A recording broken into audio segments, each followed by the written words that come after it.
3 days after I gave birth to twins, my husband walked into my hospital room in a black suit, placed divorce papers on the edge of my bed, and said, "I already signed them." I was still bleeding. I still had stitches under the hospital gown.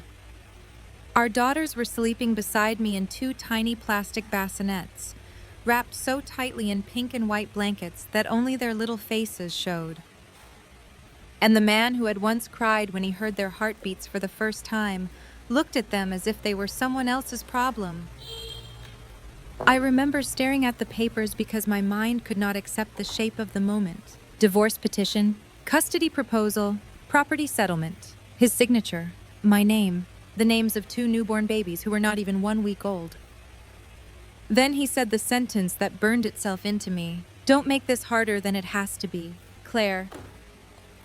6 months later, that same man saw me on national television. Not crying, not begging, not broken. He saw me sitting under studio lights in New York, wearing a blue blazer I had bought with money I earned myself, speaking into a camera while millions of people listened. And that night, he called me in tears. But the story did not begin in that television studio. It began in a kitchen that always smelled like lemon cleaner, boiled chicken, and sacrifice. My name is Claire Bennett. Before everything happened, most people knew me as Claire Harrington, Daniel Harrington's wife. I lived in a quiet suburb outside Dallas, in a house with cream walls, a polished staircase, a front porch I decorated every season, and a dining room table I kept spotless even when I was 8 months pregnant and could barely bend over without losing my breath. I was 32 years old, married for 7 years, pregnant with twin girls, and convinced that devotion was the same thing as love. Daniel worked in commercial real estate. He wore expensive watches, spoke in confident numbers, and had the kind of smile that made people trust him before they had any reason to. When we first met, he made me feel chosen.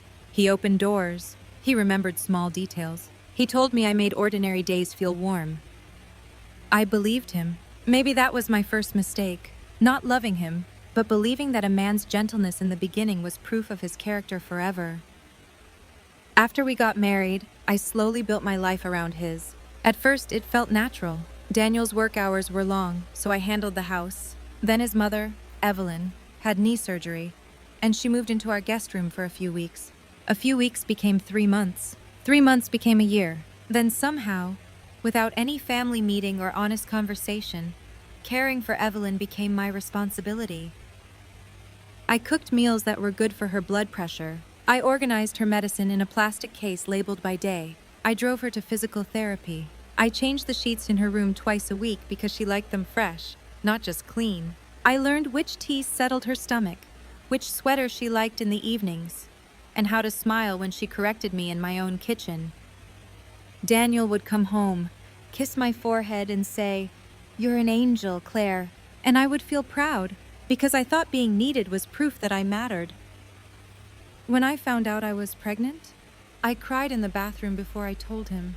Not because I was afraid, because I was happy in that deep, trembling way that almost hurts. We had tried for 2 years. 2 years of ovulation tests, quiet disappointment, doctor appointments, blood work, and smiling at baby showers while my heart folded in on itself. Then one Thursday morning, there were 2 pink lines. I placed the test inside a little gift box with a blue ribbon, even though I did not know the gender yet. Daniel opened it after dinner. For 3 full seconds, he said nothing. Then he covered his mouth with his hand and cried. He pulled me into his arms and whispered, "We're going to be a family." At the 8-week ultrasound, the technician grew very quiet. I thought something was wrong. Then she turned the monitor toward us and said, "There are 2 heartbeats." Daniel laughed so loudly the nurse in the hallway looked in. Twins, 2 little blinking pulses on a black and white screen. 2 lives, 2 promises, 2 futures I immediately began protecting with every part of myself. From that day, I became careful in the way only a pregnant woman can understand. I stopped drinking coffee. I read every label. I slept on my left side with pillows tucked around me like I was building a fort. I ate even when nausea made the smell of food feel impossible. I took vitamins that made me gag. I went to every appointment. I smiled when Evelyn told me I was carrying too wide.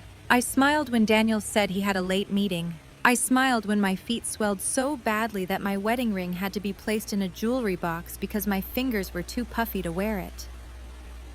By the 7th month, I could barely climb the stairs. Still, every morning, I made Daniel breakfast. Eggs, toast, black coffee with 1 sugar. I packed his lunch when he had long days. I steamed Evelyn's vegetables. I washed Daniel's shirts by hand when the dry cleaner missed a stain. I folded tiny baby clothes in the nursery while my back ached and my daughters kicked against my ribs. I told myself this was marriage. This was motherhood. This was love. But love should not make you disappear. I did not know that then. There were signs Daniel was leaving long before he physically walked away. At first, they were small enough that I could explain them. His phone stayed face down on the table. He started taking calls in the garage. He went to the gym again, even though he had not cared about exercise in years. He bought a new cologne that smelled sharp and expensive. He smiled at his phone and then stopped smiling when he noticed me looking. When I asked if everything was okay, he kissed my temple and said, "Work is just stressful." That was his answer for everything. Work was stressful. The market was changing. Clients were demanding. Investors were nervous. He needed space. He needed quiet. He needed me not to make everything emotional. At night, I would lie awake with my hands on my stomach, feeling Nora kick on the left and Rose roll on the right. I had already named them in secret before Daniel agreed. Nora because it meant light, Rose because my mother had loved roses. I would whisper their names into the dark. Nora, Rose, your daddy is just tired. I said it so often that I almost believed it. Evelyn did not help. She adored Daniel in a way that left very little room for truth. To her, he was always tired, always burdened, always misunderstood. If he forgot dinner, I should be patient. If he snapped at me, I should not provoke him. If he stayed out late, I should understand the pressure he was under. One afternoon, while I was folding towels with my swollen ankles propped on a stool, Evelyn watched me from the kitchen doorway and said, "Men need beauty in their lives. Claire, don't forget that." I looked down at my stretched maternity shirt, my unwashed hair, my bare face, and the 2 babies moving inside me. I laughed softly because I thought she was joking. She was not. That night, Daniel came home after midnight. There was lipstick on the collar of his white shirt. Not much, just a faint pink mark near the edge. A careful wife would have confronted him. A stronger woman might have demanded the truth. But I was 8 months pregnant with twins, exhausted, frightened, and still trying to preserve the shape of the family I thought we were building. So I washed the shirt. I told myself it was probably nothing. The day I went into labor, Daniel was in Austin for a client presentation. My water broke in the laundry room while I was separating Evelyn's white towels from Daniel's dress shirts. I felt a sudden warmth, then a sharp pain that bent me forward over the laundry basket. For a moment, I could not breathe. I called Daniel, no answer. I called again, no answer. I called Evelyn, who was upstairs watching television. She came down slowly, annoyed at first, until she saw my face. Then she called an ambulance because she said she was too nervous to drive. Daniel returned my call 47 minutes later. I remember the exact time because I stared at my phone in the ambulance as if I could force him to become the man I needed. When he finally answered, I heard music in the background. A woman laughing, glasses clinking. He said, "Claire, what's wrong?" I said, "The babies are coming." There was a pause. Then he said, "Now." As if I had scheduled it badly. Labor lasted 36 hours. 36 hours of pain that came in waves so large they swallowed language. Daniel arrived sometime after midnight, wearing the same suit he had left in. He smelled like mint, rain, and that sharp new cologne. He held my hand for the first hour. Then he answered emails. Then he stepped out for calls. Then the baby's heart rates dropped. Everything became noise. Nurses, machines, a doctor explaining too quickly, Evelyn crying in the corner. Not because she was worried about me, but because she said she could not handle this stress. Daniel standing by the wall, pale and silent. A signature form placed in front of me. Emergency C-section. Risk of hemorrhage. Risk to the babies. risk to me. I signed because mothers sign anything if it means their children might live. I remember the operating room lights, cold air, a blue curtain, pressure, not pain. Daniel's face above mine. Then a cry. Small, angry, alive.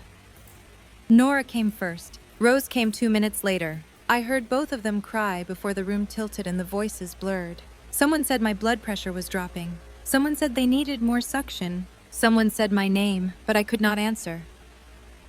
When I woke up, it was evening. My throat hurt. My body felt like it had been split open and sewn back together by strangers. There were 2 bassinets beside me, 2 little girls. My girls? Daniel was not in the room.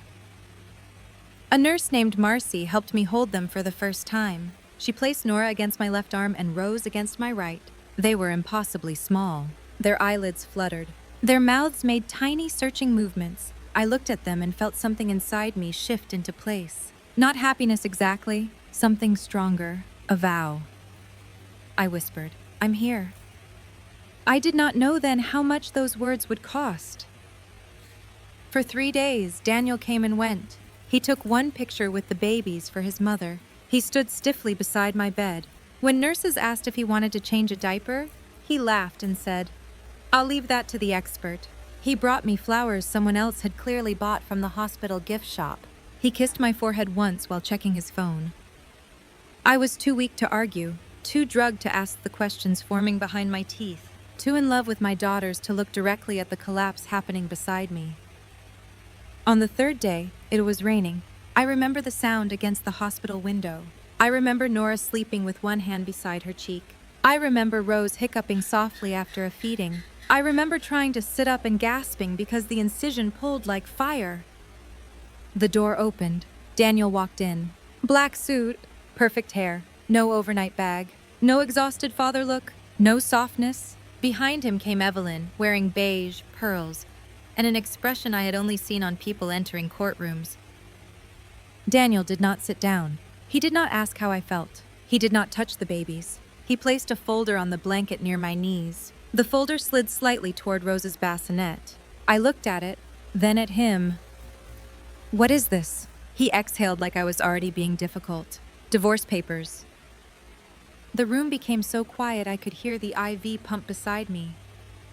I thought pain had already used every form it had. I was wrong.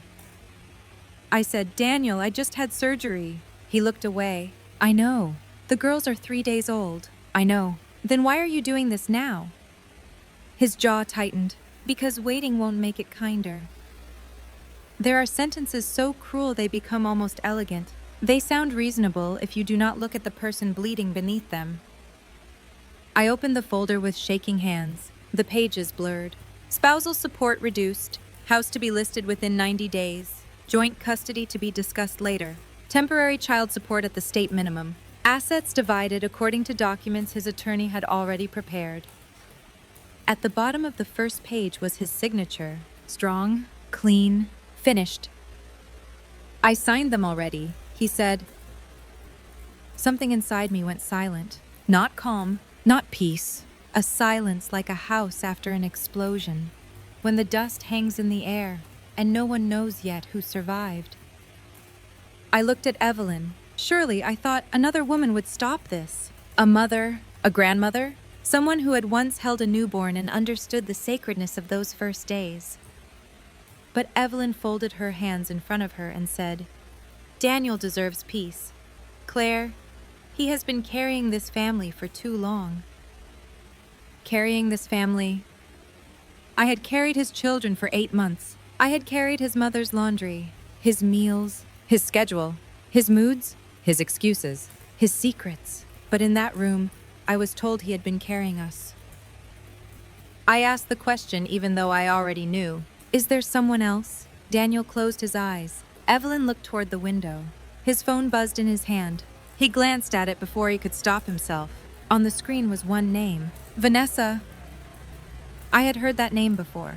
Vanessa Reed, a real estate influencer, 31, blonde, polished, the kind of woman who posted videos from rooftop pools and called luxury apartments a lifestyle experience.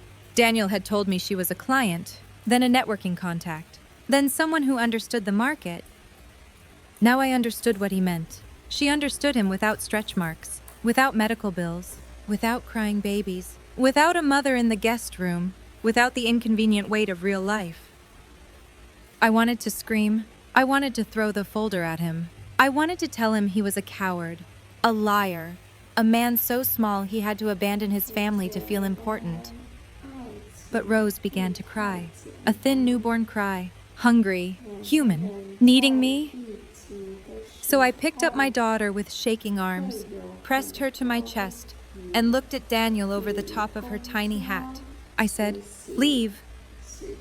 He blinked. "Claire, we need to talk about logistics." "No," I said, "you need to leave." Evelyn stepped forward. "Do not be dramatic." I looked at her then, really looked at her, and for the first time in 7 years, I did not soften my voice. "Get out of my hospital room." Daniel gathered his folder as if he was the one being harmed. Evelyn whispered something about hormones. Then they left. The door clicked shut, and I broke. Not loudly. I did not have enough strength for loud. I bent over my newborn daughter, held her against my chest, and cried so hard my stitches burned. The nurse came in and found me that way. She did not ask too many questions. She took Rose gently, placed her in the bassinet, checked my incision, then held my hand. Her name was Marcy. She had silver hair pinned under a blue surgical cap and tired eyes that had seen too much. She said, "Honey, breathe before you tear something open." I tried to laugh. It came out as a sob. That night, after everyone left, I stared at the ceiling and made a list in my head. 2 babies, no job, a mortgage I could not pay alone, a body that could barely stand, a husband who had chosen another woman, a mother-in-law who saw me as an obstacle, a legal folder beside my bed.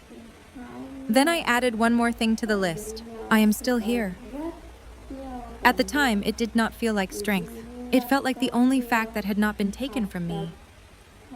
The first month after I came home is still a blur of milk, pain, and darkness. People imagine newborn days as soft light and tiny socks. Mine were alarms, ice packs, unpaid bills, and the sound of my own breathing while I tried not to fall asleep holding a baby. Nora had reflux. Rose hated being put down. They never slept at the same time unless I was already too wired to rest. My incision got infected because I ignored the fever for 2 days, afraid of the cost of another appointment. The laundry piled up. The dishes smelled sour. I ate crackers over the sink because sitting down felt like too much commitment. Daniel moved into an apartment downtown. He sent the exact amount his attorney said he should send. Not $1 more. When I texted that Nora needed a special formula, he replied, "Send receipt." When I said Rose had a pediatric appointment and I could use help, he replied, "I have meetings." When I asked if he wanted to see them, he said, "Soon. Let things settle." Let things settle, as if our daughters were dust. Vanessa posted a picture from a resort in Santa Fe during that time. She stood beside a fireplace wearing a cream sweater and holding a glass of wine. The caption said, "Choose the life that chooses you back."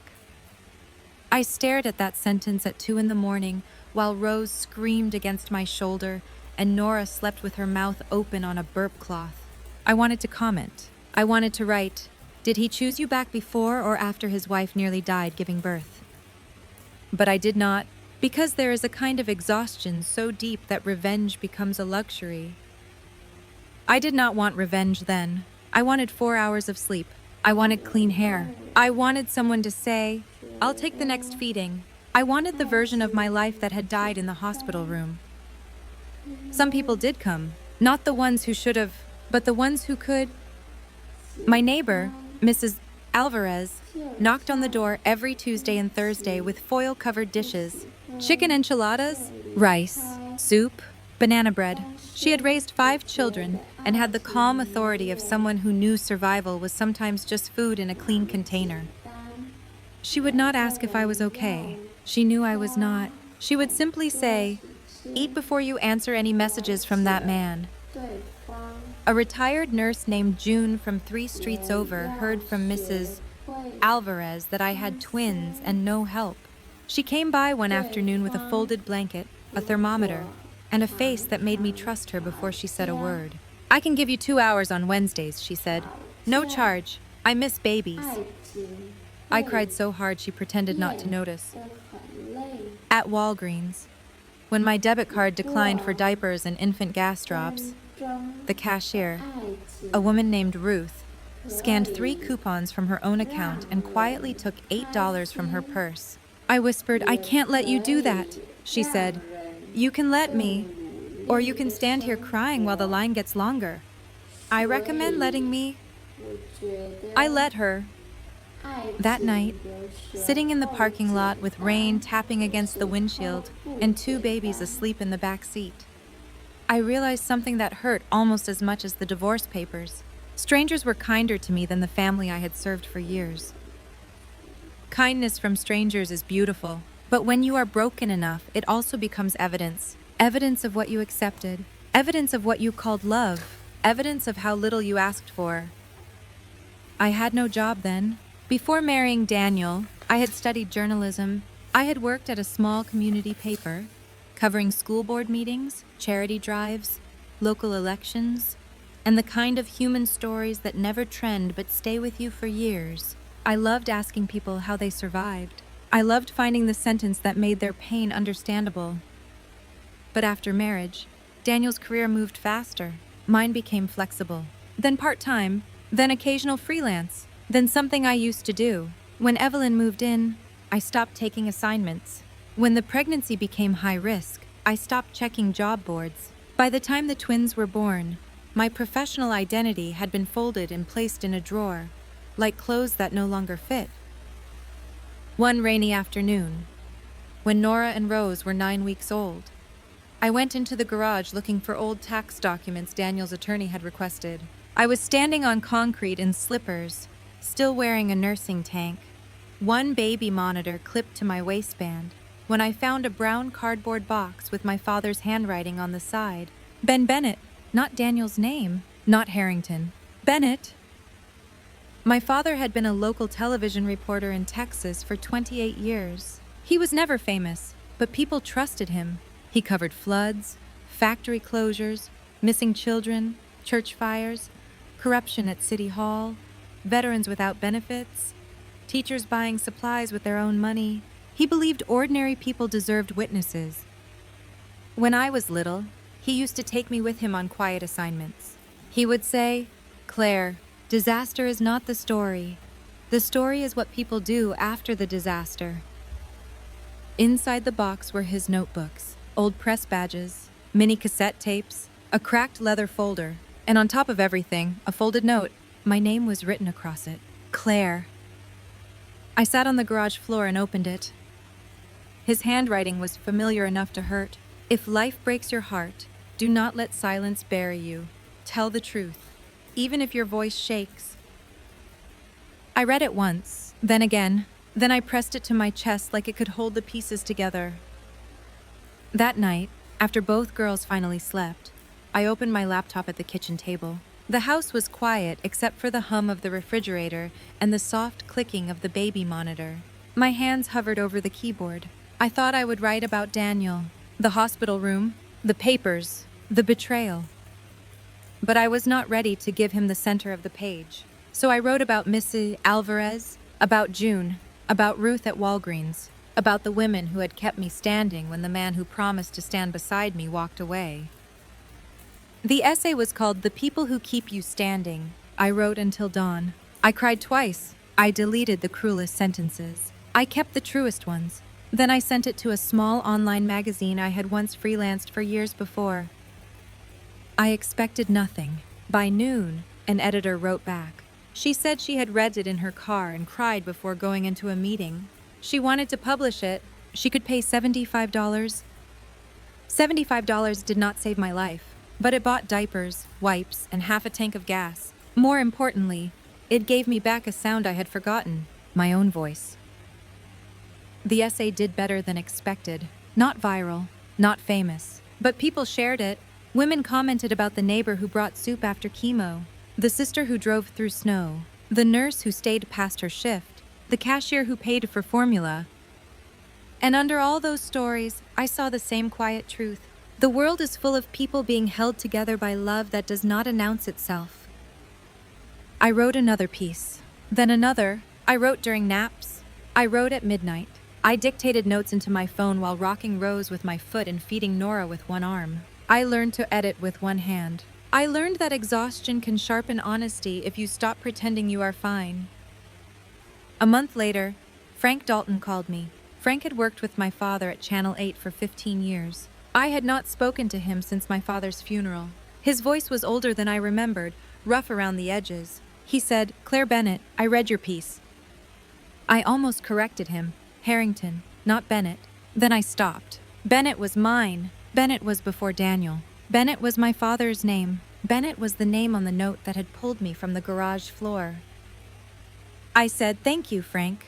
He offered me a freelance segment for the station's weekend community feature. Low pay, short deadline, no glamour, but it was work. Real work. The kind of work where my name appeared under something I had made. I said yes before fear could talk me out of it. My first assignment was about a widower who played piano every Friday at a nursing home because his wife had loved old songs. I brought Nora and Rose in their stroller because I had no childcare that day. The nursing home director looked surprised, then laughed and said, "We've had worse reporters." The widower's name was Mr. Collins. He was 84. His hands shook until they touched the piano keys. Then they became steady. He played Moon River while a woman with dementia sang half the words and cried through the rest. I recorded the whole thing. That night, after the girls slept, I wrote a script about memory, music, and the ways love can remain in a room after a person is gone. When the segment aired, Frank called and said, "Your father would have been proud." I muted the phone so he would not hear me cry. Daniel noticed my work only when other people began to notice it. At first, he ignored it. Then he made small comments. "I saw your little article. Cute segment. Must be nice to have a hobby." I did not answer. That was new for me. Before, I had treated every dismissive sentence like a problem I needed to solve. Now I let his words fall where they landed. He was pushing to sell the house. His attorney sent letters. The mortgage was too high, they said. The asset needed to be liquidated, they said. It was impractical, they said, for me to remain there with infant twins. I read those letters at the kitchen table where I had written my first essay. Then I placed them in a folder and called a legal aid clinic June recommended. A woman named Priya answered. She listened for 15 minutes. Then she said, "Do not sign anything else without representation." It was the first time someone had said the word representation like I was a person who deserved protection. Priya helped me challenge several terms in Daniel's proposal. She found that the house had been purchased partly with money from my father's life insurance, something Daniel's attorney had conveniently softened in the paperwork. She found inconsistencies in Daniel's income disclosures. She found that Vanessa's business consulting fees were moving through one of Daniel's accounts. When Daniel learned I had a lawyer, he called me immediately. His voice was tight. "Claire, I thought we were going to be reasonable." I looked at Nora sleeping on a blanket beside my feet. Then I looked at Rose and the bouncer, waving one fist at the ceiling like she was arguing with God. I said, "Reasonable ended when you brought divorce papers to a maternity ward." He was quiet for a long time. Then he said, "You've changed." I said, "No, you just never needed to hear me before." The case that changed everything came on a Tuesday. Frank called while I was trying to remove sweet potato from Rose's hair. He said the station needed someone to cover a housing story near Fort Worth. A group of elderly veterans were being pushed out of an apartment complex called Willow Creek Residences after a new investment company raised rents beyond what they could pay. "It might be nothing," Frank said. "Local peace, human interest. Can you go tomorrow?" I looked at the girls, at the pile of bills, at the grocery list with 3 items crossed off because I could not afford them. "Yes," I said. Willow Creek was the kind of place people drive past without seeing.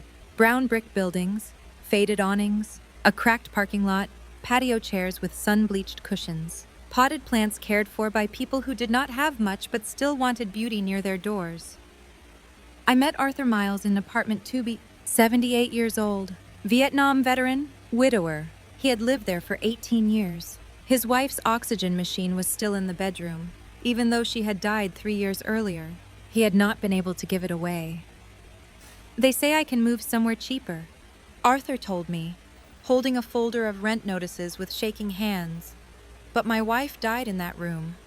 My neighbors know when I forget the stove. The grocery store knows I need help with bags. At my age, home is not just walls. I thought of Daniel's attorney calling my house an asset. I thought of Evelyn saying Daniel had carried the family. I thought of every powerful person who had ever used clean language to describe a dirty thing. I interviewed 6 residents that day. Denise, whose husband had lost a leg in Iraq. Margaret, who survived on Social Security and sold handmade quilts for extra grocery money. 2 brothers who shared one apartment because neither could afford to live alone. A retired mechanic who fixed everyone's walkers for free.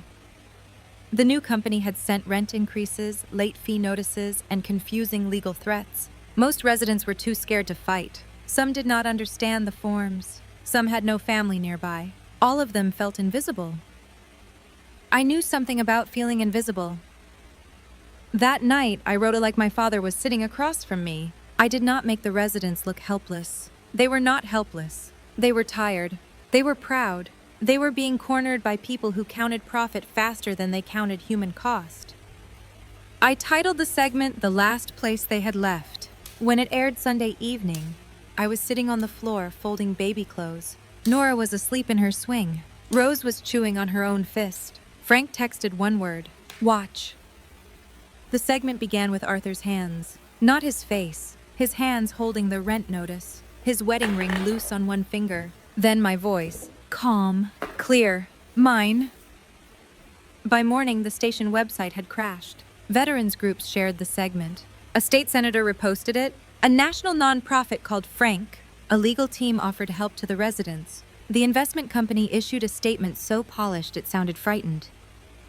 By Wednesday, 3 national outlets had requested permission to use clips. By Friday, the rent increases were suspended pending review. By the next Monday, Frank said, "Claire, you need to sit down." I was already sitting because Rose had fallen asleep on my lap.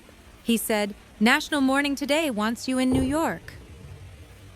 I laughed, not because it was funny, because my brain rejected it. "Frank, I have 6-month-old twins. I know. I don't have clothes for national television. They have wardrobe. I haven't slept in half a year. Most people on television haven't either." I looked at the baby monitor, at the bottles drying beside the sink, at the divorce paperwork on the counter, at my father's note taped to the refrigerator. "Tell the truth, even if your voice shakes." I said yes. New York was cold when I arrived. June came with me to help with the girls. Mrs. Alvarez packed tamales in a cooler bag because she did not trust airports to feed mothers properly.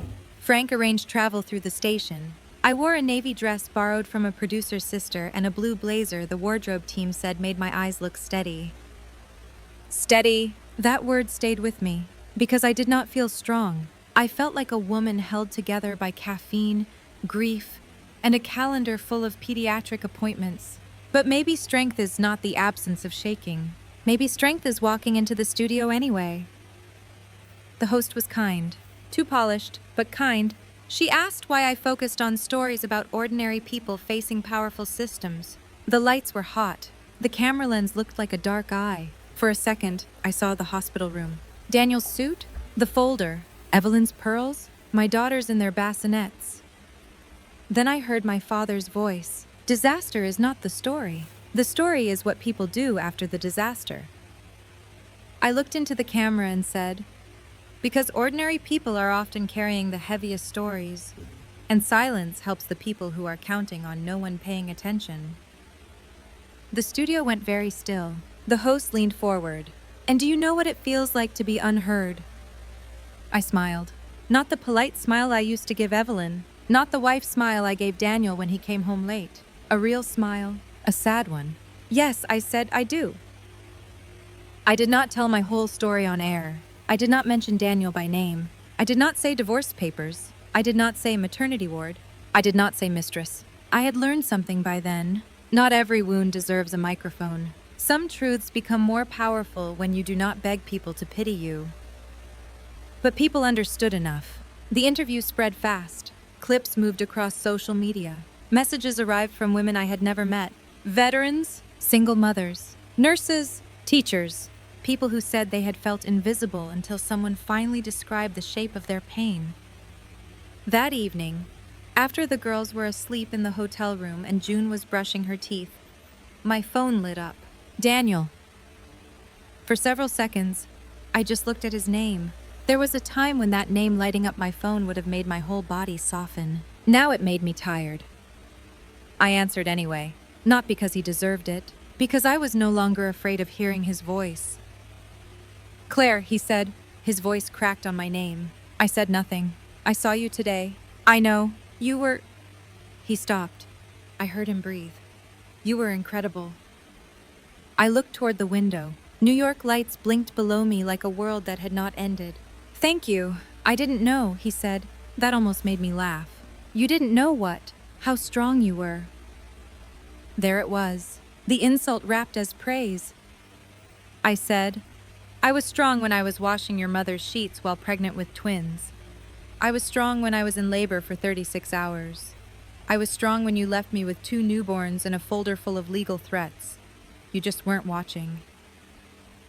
He began to cry, quietly at first, then harder. Months earlier, that sound would have undone me. I would have comforted him. I would have made his pain my responsibility. I would have said, it's okay, even though nothing was okay. This time, I stayed silent. He said, Vanessa left. I closed my eyes. Of course, men like Daniel often mistake abandonment for revelation. What happened, I asked, though I did not really care. She said, his breath caught. She said she was tired of feeling like I came with baggage. Baggage. My daughters, his daughters, Nora and Rose, whose fingers curled around mine like I was the whole world. Baggage. I said, and that bothered you. Claire, no, I'm asking.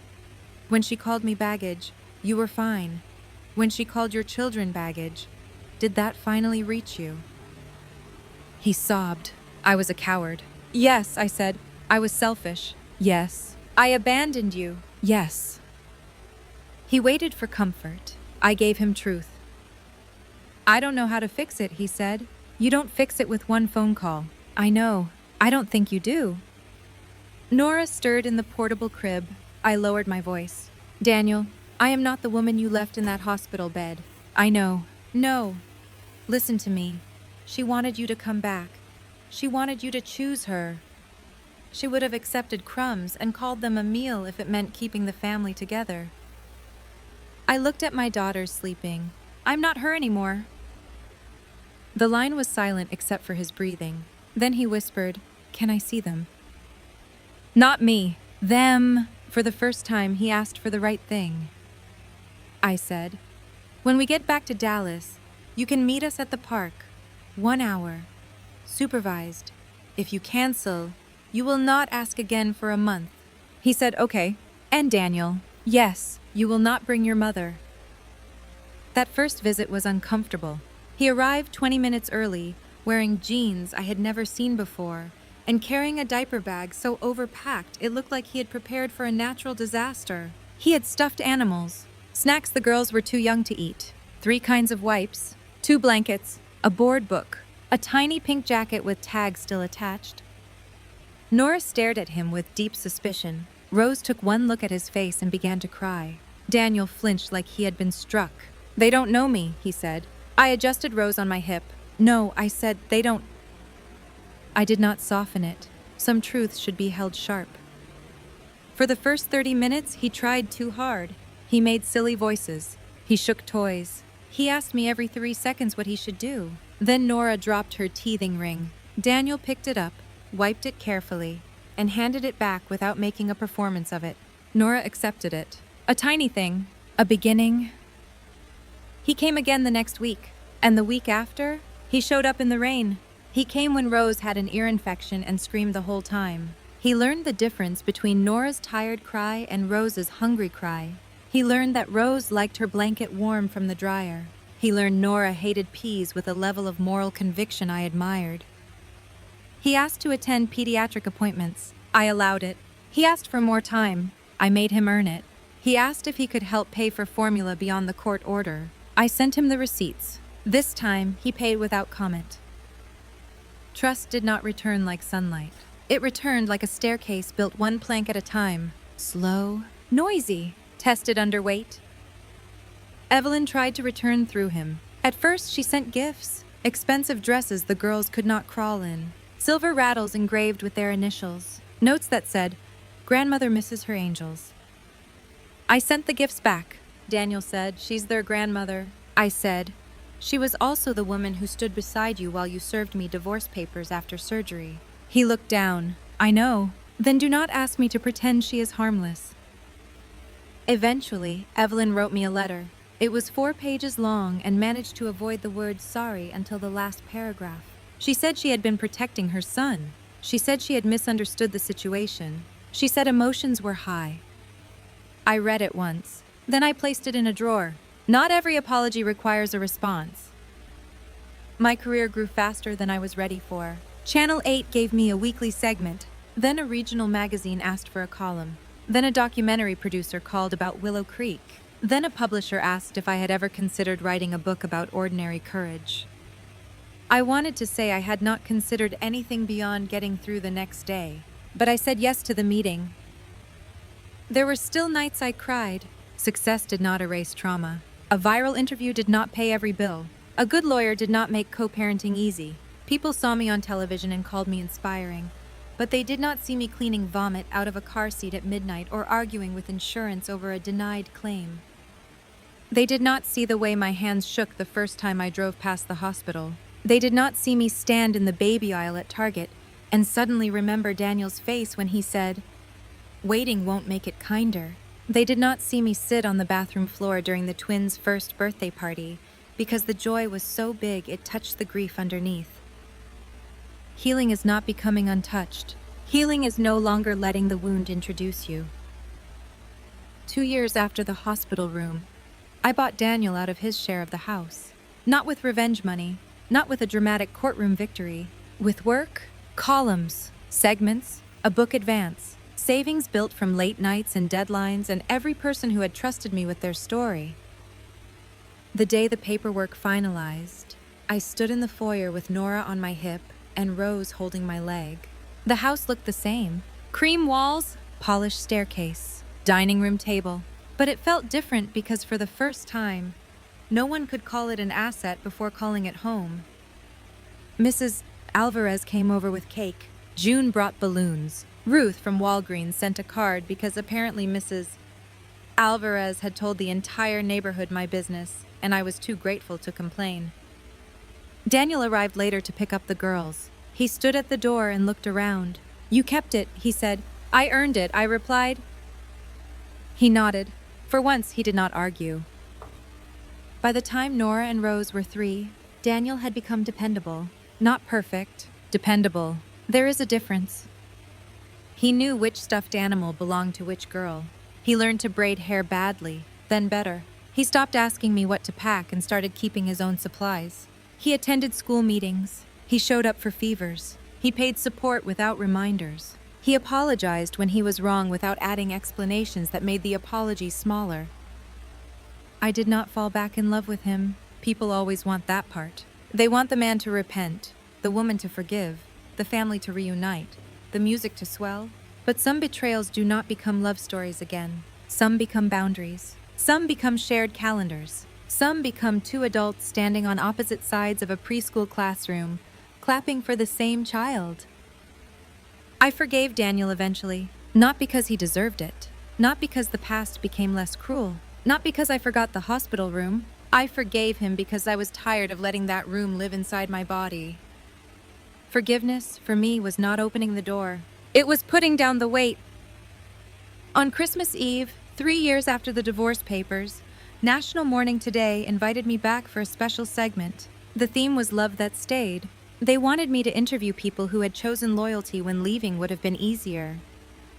A bus driver who delivered groceries to elderly passengers during an ice storm. A teacher who took in 2 siblings after their grandmother died. A father who learned sign language after his daughter lost her hearing.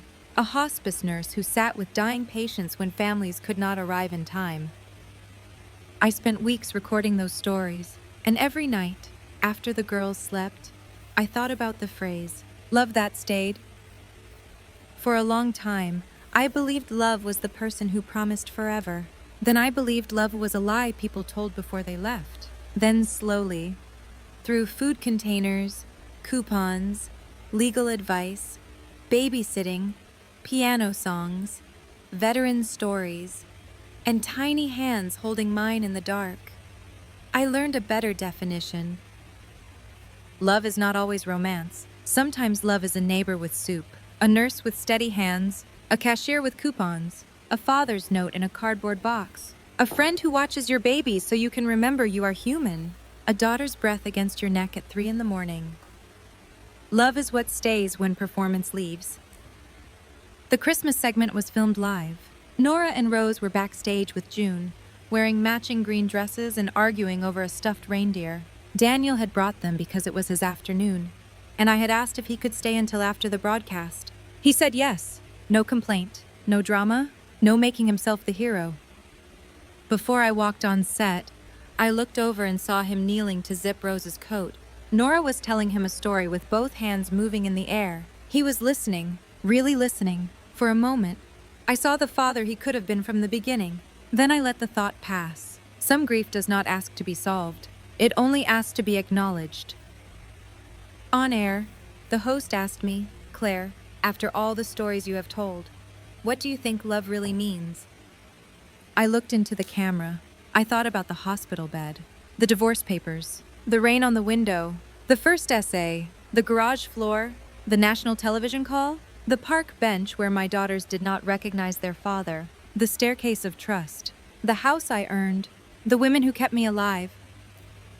Then I said, I think love is proven by presence, not by perfect words, not by grand promises. Presence. The people who stay when staying costs them something. The people who show up when there is no applause. The people who hold a piece of your life steady while you learn how to stand again. The host was quiet. Then she asked, "And what about the people who leave?" I took a breath. Sometimes the people who leave break something in us, but they do not get to decide what grows in the broken place. Sometimes, after they leave, we find neighbors, we find work, we find truth, we find our own name again. And sometimes, if they are truly willing to face what they did, they may learn how to become better people, but our healing cannot depend on their return. Backstage, Daniel watched without moving. I did not look at him when I finished. I looked at my daughters. Nora waved with her whole arm. Rose yelled, "Mommy, you're on TV," even though I was 10 feet away. The crew laughed. I laughed too. For once, the laughter did not feel borrowed. After the show, Daniel walked us to the car. Snow had started falling, light and soft under the streetlights. The girls were sleepy and sticky from Christmas cookies. June had already claimed the front seat, saying her knees had seniority. Daniel stood beside me while the girls climbed into their car seats. He said, "I watched the whole thing. I know, you could have made me look terrible. I buckled Rose's strap. You did that yourself." He nodded, accepting it. That was another difference. Old Daniel would have defended himself. New Daniel had learned that accountability does not always require a speech. He said, "Thank you for not making it about me." I looked at him across the roof of the car. "It was never about you as much as you thought." He looked down. Snow settled on his dark coat. I know that now. For a moment, I saw the man from the hospital room and the man standing in front of me as two different versions of the same unfinished human being. One had destroyed me. The other had spent years trying, imperfectly, to stop causing harm. That did not make us a love story. It made us honest. "Claire," he said quietly, "do you ever wish I had stayed?" I thought about lying. It would have been easier. Kinder, maybe. But kindness without truth was how I had disappeared the first time. So I said, "I wish you had been the kind of man who could stay. That is different." His eyes filled with tears. He nodded. "I'm sorry. I know. I'll spend the rest of my life being sorry. That's your work." I said, "Not mine." Then I got into the car and drove home. Not dramatically, not triumphantly, just home, with my daughters asleep in the back seat, June humming along to the radio, and snow melting against the windshield. Years have passed since then. Nora and Rose are older now. Nora loves science, hates peas, and asks questions that make adults nervous. Rose sings in the shower, forgives quickly, and once told a boy at school, "My mom interviews people, so be careful what story you're creating." I kept my last name, Bennett, the name my father wrote on the note that saved me, the name under my columns, the name on my books, the name my daughters say with pride when they tell people what I do. Daniel is in their lives. He is a good father now. I do not say that to erase what he did. I say it because truth should be complete. He failed in a way that changed us forever. Then he did the long, unglamorous work of becoming someone safer. Both things are true. Vanessa disappeared from our lives after calling my children baggage. I heard years later that she married someone else in finance and moved to Miami. I felt nothing when I heard. That surprised me. For a long time, I had imagined that indifference would feel cold. It did not. It felt like freedom. Evelyn sees the girls twice a year at carefully managed family events. She is polite to me now, sometimes too polite. She once tried to tell me that everything had worked out for the best. I looked at her and said, "No, people survived what should not have happened. That is not the same thing." She never said it again. People often ask me what the revenge was. They expect a dramatic answer. They expect me to say I ruined Daniel, or exposed Vanessa, or won everything in court, or made Evelyn beg. But the truth is quieter. My revenge was waking up one morning and realizing I no longer measured my worth by whether Daniel regretted losing me. My revenge was buying my own groceries without checking if his transfer had arrived. My revenge was hearing my daughters laugh in a house no one could take from us. My revenge was sitting across from powerful people with a microphone in my hand and asking questions they did not want answered. My revenge was becoming whole in a life they thought would collapse without them.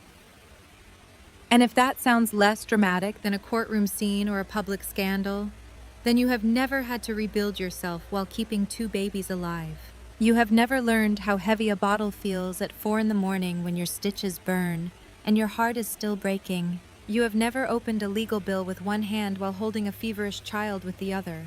You have never swallowed humiliation because pride does not buy diapers. Survival is not quiet because it is weak. It is quiet because it is busy. I still remember the hospital room. I remember the rain. I remember the folder. I remember Daniel saying, "I already signed them." I remember Evelyn's pearls. I remember Rose crying at the exact moment I thought I might disappear. I remember choosing to pick up my child instead of chasing a man who had already left. For years, I thought that was the moment my life ended. Now I know it was the moment my life stopped belonging to people who did not know how to love me. Everything after that was hard. Harder than I can explain neatly. There were nights I wanted to give up. Mornings I did not recognize my own face. Days when the future looked like a hallway with no doors. But there were also casseroles, coupons, baby giggles, a father's note, a newsroom, a park bench, a camera, a voice, a name, a home, and love. Not the love that performs when life is easy. Not the love that shines in pictures and disappears in hospital rooms. Not the love that calls responsibility a cage. The other kind, the kind that stays. If you are listening to this from a place that feels like your own hospital room, I want you to hear me clearly. The person who abandoned you in your weakest moment does not get to write the final line of your story. They may write a chapter, a cruel one, a chapter that leaves you breathless, a chapter you reread too many times, wondering what you could have done differently. But they do not own the ending. One day, you may stand somewhere they never imagined you could reach, not because they came back, not because they apologized, not because they finally understood your worth, but because you did. That is what happened to me. 3 days after I gave birth to twins, my husband threw divorce papers on my hospital bed. 6 months later, he saw me on national television and called me in tears. But by then, I was no longer waiting for his tears. I had 2 daughters, a voice, a home, a name, and a life that was finally mine.